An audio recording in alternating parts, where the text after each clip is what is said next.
Bienvenidos a un capítulo más de nuestro podcast Más allá de la predicación, un espacio donde ampliamos la predicación del domingo y profundizamos juntos en la palabra de Dios.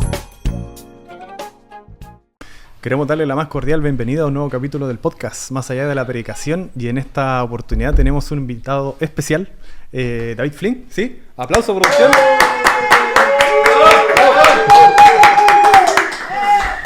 Gracias por la invitación. Sí, es un placer estar con ustedes. He visto varios podcasts de ustedes, entonces muchas gracias por la oportunidad de conversar contigo hoy día. No, de nada. Gracias a usted por venir. Hay hermanos de nuestra congregación que no lo ubican mucho todavía, si gusta presentarse. Sí, bueno, soy un misionero de Mesa, nací en los Estados Unidos. Tengo una esposa, una hija de misionero que nació en Chile, es chilena, gringa también. Y tenemos 4 hijos. Jordan tiene 23, Benjamín 22, nuestra hija Kaylee tiene 19. Y estos 3 están estudiando en los Estados Unidos en este momento. Y tenemos un hijo más, Lucas, que tiene 15 años y él está con nosotros en Arica. Muy bien. Entonces, soy un misionero y el año pasado llegamos a Arica para empezar una obra nueva. Entonces, estamos en una etapa nueva, muchos cambios para nosotros en la familia y en el ministerio, después de 12 años en Antofa.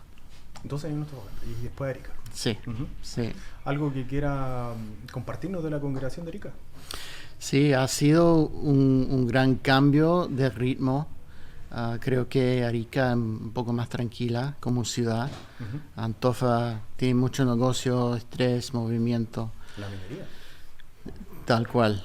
Pero Arica también tiene un ambiente de playa, un ambiente de una cultura mixta con los peruanos, bolivianos. Entonces ha sido un gran cambio para nosotros. Muchos desafíos, conociendo los vecinos y contactos. Pero ha sido bueno, Dios ha sido bueno para con nosotros en la primera etapa del ministerio. Estamos congregándonos en nuestra casa los domingos y los miércoles. En ese momento. ¿Algún saludito que quiera mandar? Sí, bueno, saludo a todos que están mirando. Gracias por sus oraciones por nosotros en Arica y también por el avance del Evangelio en el norte grande, en nuestro país y también hasta el fin de este mundo. Muy bien. ¿Empezamos? ¿Sí? Con las preguntas? Vamos con la primera. Dice, dentro de su predicación hizo un pequeño comentario, ¿cierto? Muy chiquitito, pero a alguien le llamó la atención, sobre la evolución, ¿ya? Y la pregunta dice, ¿por qué considera usted que la visión evolucionista es cerrada? De nuevo, ¿cuál es la pregunta? ¿Por qué es cerrada? Claro, ¿por qué considera usted que la visión evolucionista es cerrada? Está mal, por decirlo así. Sí, porque no es una teoría, Claro. no tenemos evidencia y es muy curioso porque el mundo moderno hoy en día siempre quiere seguir la ciencia, entonces es como irónico que ellos siguen una teoría sin pruebas y como una cosmovisión bíblica tenemos pruebas, tenemos la Biblia, tenemos la palabra revelada de Dios, entonces sí, es un paso de fe, pero no es un paso ciego. Confío en la palabra, lo que dice acerca de la ciencia, acerca de la historia. Entonces, si la Biblia dice algo, debo creer lo que dice la palabra. Entonces, para mí, tengo como cristiano un fundamento firme y el otro lado no tiene nada firme. Entonces, depende de sus sentimientos, depende de una sociedad que está cambiando, entonces no es firme. Claro. La siguiente, ya entrando a lo que es la predicación en sí, dice, ¿qué hay de malo en que Cam haya visto desnudo a Noé? Bueno, una buena pregunta. Bueno, en mi estudio de Génesis en Arica, obviamente en el huerto, salió el tema de desnudez. Y antes de la caída no había nada malo de desnudez. Claro. Era algo inocente.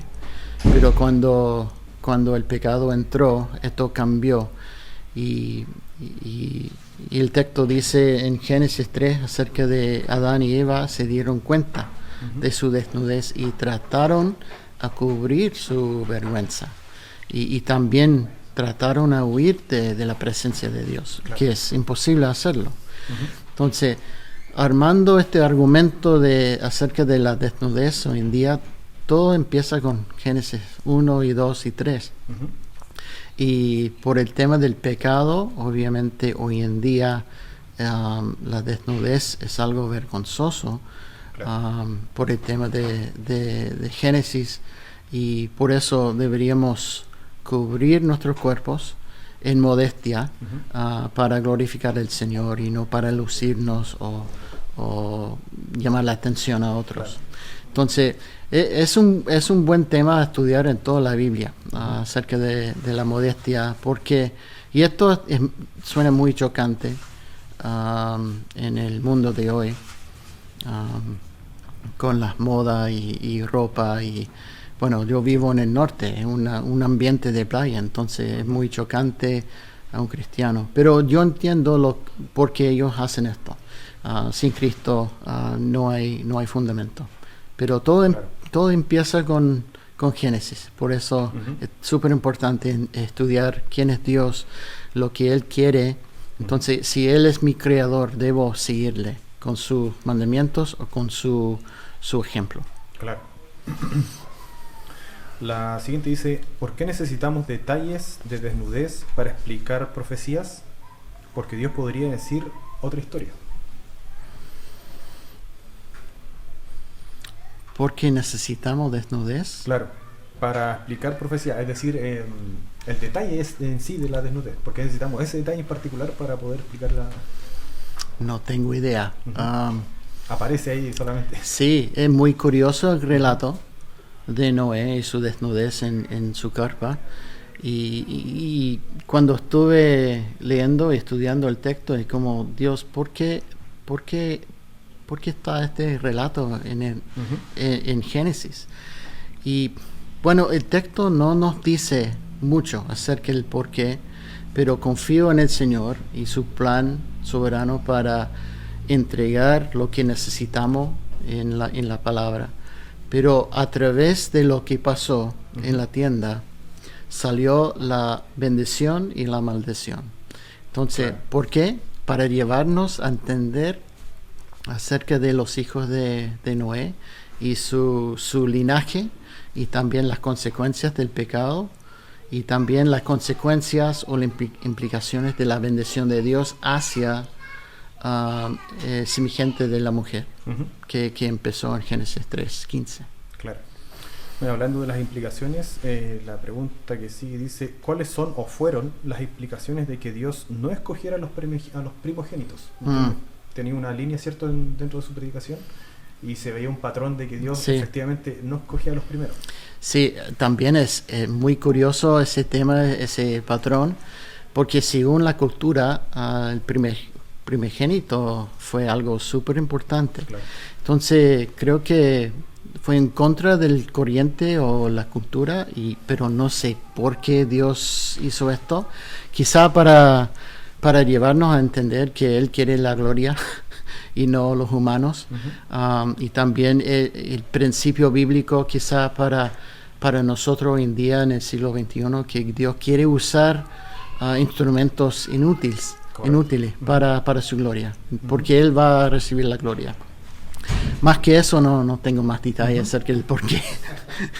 Bueno, a lo mejor la siguiente pregunta dice: ¿cómo podemos entender la elección de Dios y la reprobación, la elección de Dios de uno y la reprobación de otro? Bueno, que Dios es mi creador y Él tiene la autoridad a hacer lo que Él quiere. Entonces, aunque sí tengo un montón de preguntas, yo confío en lo que Él dice. Entonces, para mí me da un descanso, un alivio a no preocuparme mucho acerca de los detalles, pero confiando en la palabra y servirle con mi vida. ¿Será que a veces queremos encontrar ciertos patrones dentro de lo que estudiamos y Dios nos enseña que el único patrón que tenemos que tener es obedecerlo a Él así nomás? Sí, Sí, ¿Sí? tal cual. La siguiente dice, ¿cómo funcionaba la salvación en el Antiguo Testamento? Salvación entre comillas, en el Antiguo Testamento. ¿Tuvo oportunidad Cam de arrepentirse?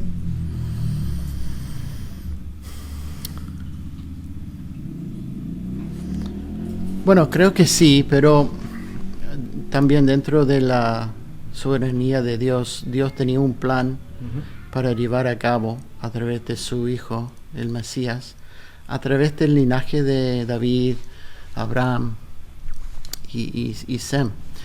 Entonces, creo que de nuevo es como una tensión que existe en la palabra de Dios acerca de varios puntos, pero al final confío en el plan de Dios pero sí, cada persona tiene la oportunidad de arrepentirse. En el Antiguo Testamento, obviamente, para entender el contexto, estamos hablando de antes de Cristo, Claro. antes de la llegada del Mesías, y en ese tiempo antes de la ley también. Sí. Entonces, es una buena pregunta acerca de la hermenéutica, porque tiene implicaciones. No se puede aplicar en la misma forma en esa sección con la información que tenemos, por ejemplo, después de Cristo. El tema del sacrificio de los animales no estaba instituido todavía en este tiempo. ¿O había algo, Un patrón, quizás, bueno, volviendo a Génesis con Caín y Abel. Bueno, antes de ellos, en el huerto, ¿qué hizo Dios? Dios proveyó un animal. ¿Qué pasó? Él mató un animal para cubrir la vergüenza del desnudez. Pero no tenemos los detalles escritos en el texto. Pero creo que Abel y Caín, quizás menos, captaron la importancia de lo que hizo Dios para sus padres. Pero esto es antes de la ley. Entonces, sí hay un tipo de patrón, pero no tenemos los detalles acerca de un día Dios dijo... así tienen que hacerlo. No, ya. no. Aquí necesitan una explicación. Dice, ¿se salta Dios un pecado? Por ejemplo, la embriaguez de Noé y proclama maldición para otros. Es decir, como que pasa por alto lo que hizo Noé, pero maldice a otras personas. No entiendo la pregunta. Noé se curó, por decirlo aquí en buen chileno, ¿cierto? ¿Sí? Dios saltó ese pecado, ¿cierto? Lo obvió, pero no solo obvió ese pecado, sino que también maldijo a otra persona. Sí. En este caso fue el Cam. Bueno, de nuevo, no tenemos mucha explicación acerca de qué pasó con Noé. Solamente tenemos la información que él planteó una viña y él tomó vino y se quedó en un estado de embriaguez. Entonces, esto fue inocente. Esto fue la primera vez en la historia del mundo, no sé. Pero obviamente él no tenía la habilidad de captar en el momento lo que estaba pasando. Claro. Pero creo que el principio macro tiene que ver con, a pesar de en Génesis Noé, por casi toda su vida, era fiel. Era fiel a Dios, obedeció a él, a sus mandamientos para construir el arca. Claro. Pero al final de su vida, él era un pecador, sin un Mesías, un Salvador.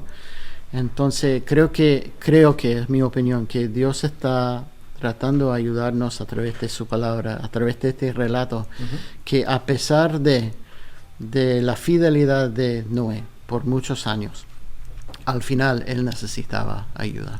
Él no podía salvarse de sí mismo. Entonces me quedo con este principio, porque vamos a ver esto vez tras vez en el Antiguo Testamento. Rey David, lo mismo.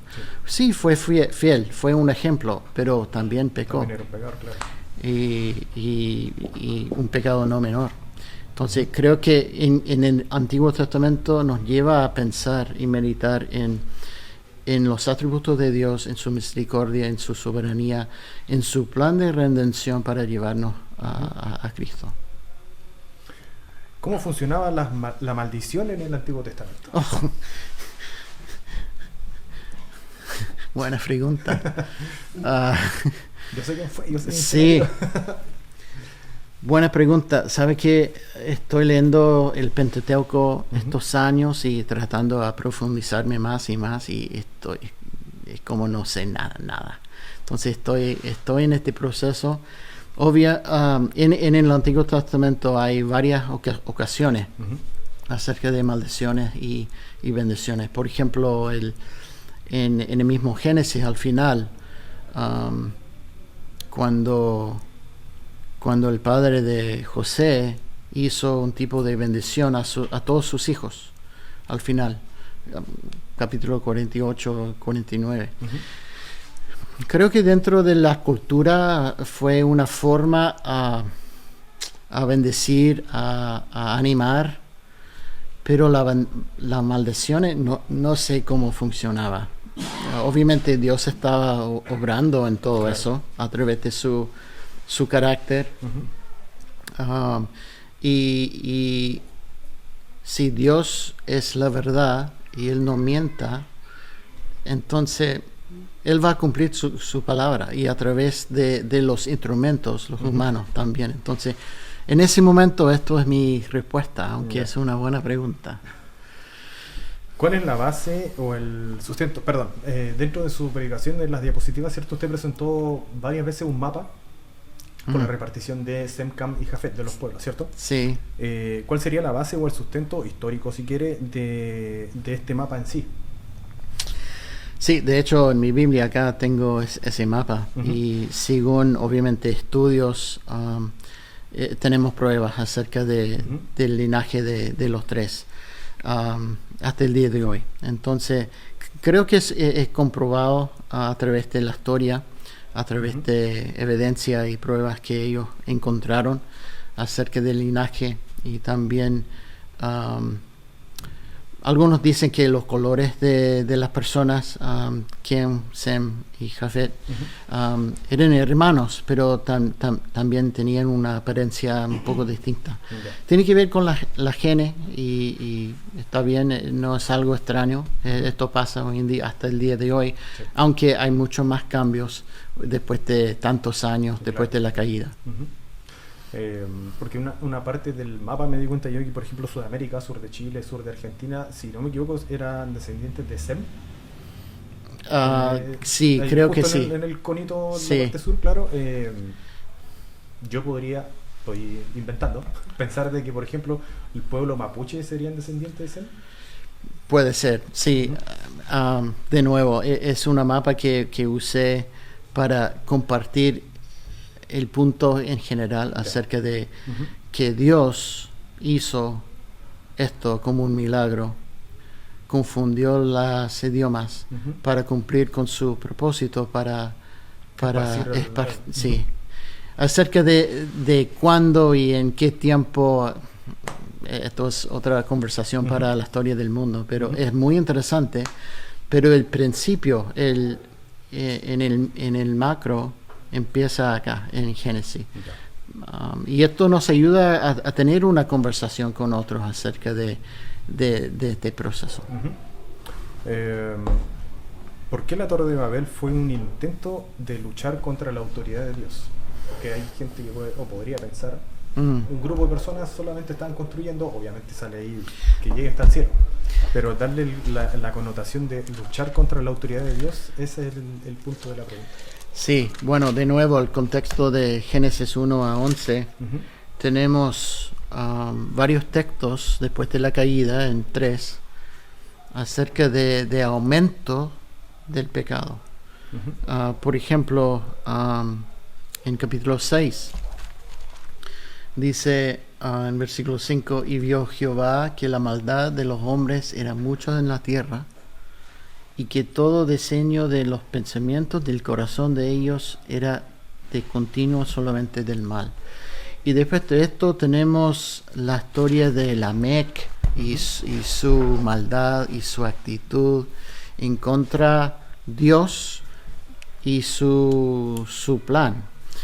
Entonces, para mí tiene lógica que después de los relatos lo que pasó en el capítulo 11 fue parte del avance, digamos, del mal, contra del mal del corazón de los humanos como consecuencia del pecado de Adán y Eva. Entonces, para mí, como lector, lo que pasó fue triste, pero no fue sorprendente, porque después de la caída esto es inevitable. Hasta el día de hoy tenemos en nuestra sociedad, en nuestros corazones, la tendencia a pecar, y somos depravados sin Cristo.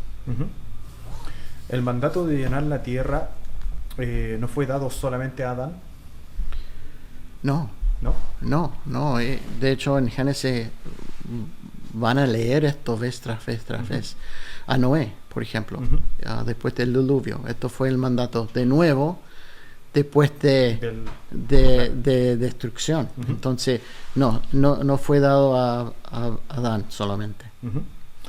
En Génesis 11, versículos 8 y 9 se menciona la tierra, entre comillas, haciéndole una mención, ¿cierto? ¿Es la tierra en la que habitaban estas personas, es decir, como el terreno, el país, el continente, o es literalmente la tierra refiriéndose al planeta Tierra? ¿11 qué? 11, 8 y 9.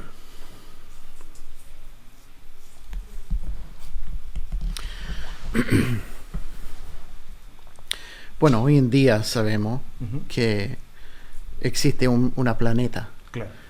En ese tiempo no tenemos la información acerca del conocimiento de este hecho para ellos. Entonces, quizá al principio tiene que ver con lo que ellos conocían, pero obviamente no es ilógico a aplicarlo a toda la tierra. De hecho, siguiendo el mapa que usé, al final todos los hijos de Noé y sus familias llegaron a todas partes. Esto no fue en un fin de semana. No, claro. Después de años y años, siglos quizá. Entonces, creo que esto no es súper importante a deducir, pero creo que en general, sí, al final Dios cumplió su plan para llenar la tierra con sus criaturas. ¿Está vigente el día de hoy el esparcirse o multiplicarse?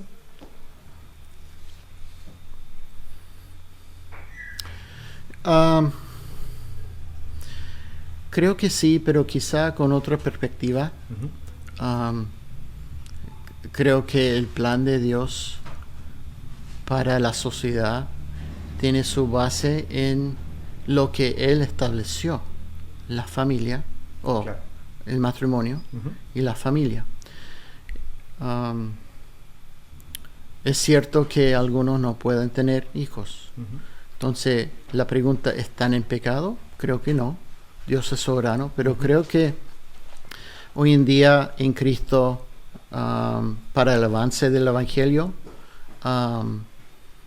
siempre es una buena idea a tener hijos si Dios quiere, y para enseñarles, y como flechas tirarlos en el mundo para servir al Señor. Entonces, si entendemos bien la cultura de los musulmanes, esto es su plan.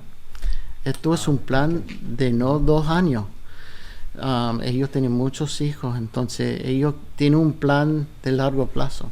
Entonces, está vigente, quizás como patrón, pero no en la misma forma, pero aplicando el Evangelio y la necesidad para ser discípulos, ¿por qué no? Podría ser una forma. Sí. Cuando Dios baja a ver la torre, ¿cierto? ¿Por qué dice descendamos? No tengo la cita, pero sí usted lo predicó ahí. Sí. Habla en plural. Es muy curioso el texto, y según algunos comentarios, es una mención quizá a la Trinidad,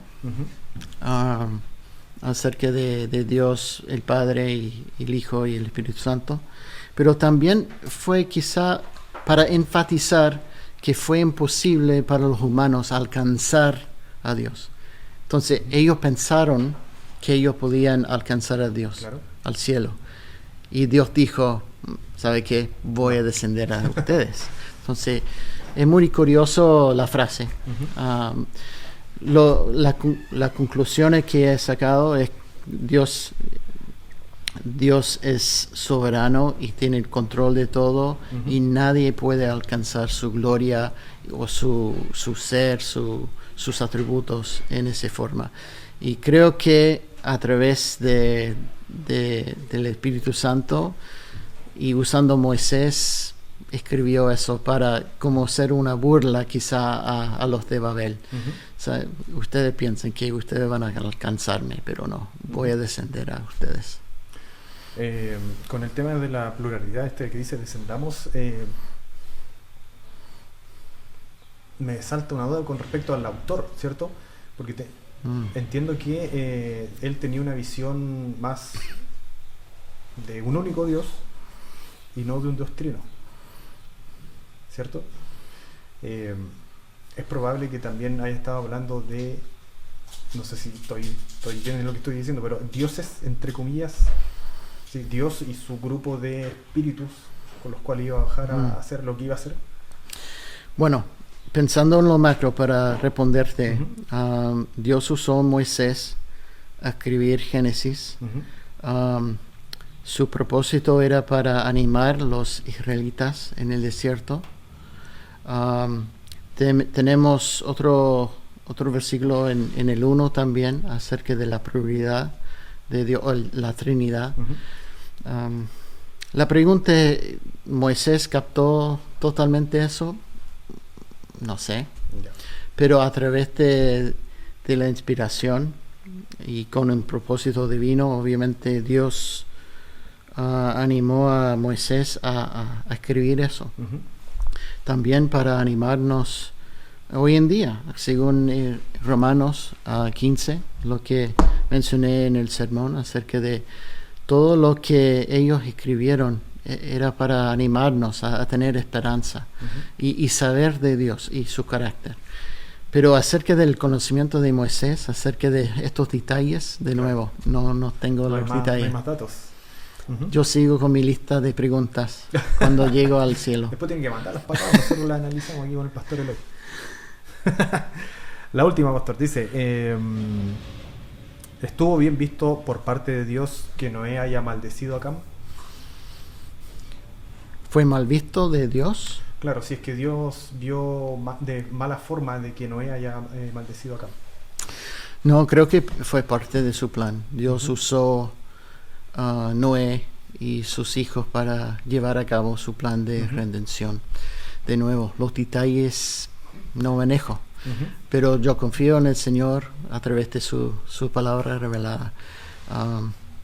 Creo que Dios usó a los pecadores en su plan de redención para avanzar su plan para llevar a cabo el Mesías, Jesucristo. Chao, pastor. Muy bien. ¿Estamos listos? Saluditos finales. Ahí está su cámara. Sí, bueno, ¿Sí? Muchas gracias por escuchar. Te animo a leer el Antiguo Testamento.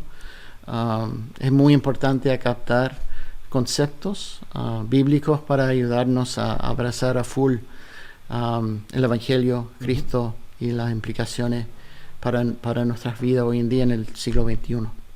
Gracias. No, de nada. Será hasta la próxima. Esto sale el jueves, ¿cierto? Sí. Y hoy día jueves, perdón.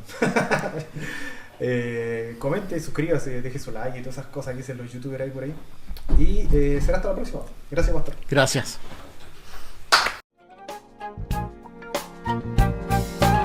Gracias por acompañarnos en Más Allá de la Predicación. Si este podcast fue de bendición para ti, compártelo para que también sea de bendición para los demás.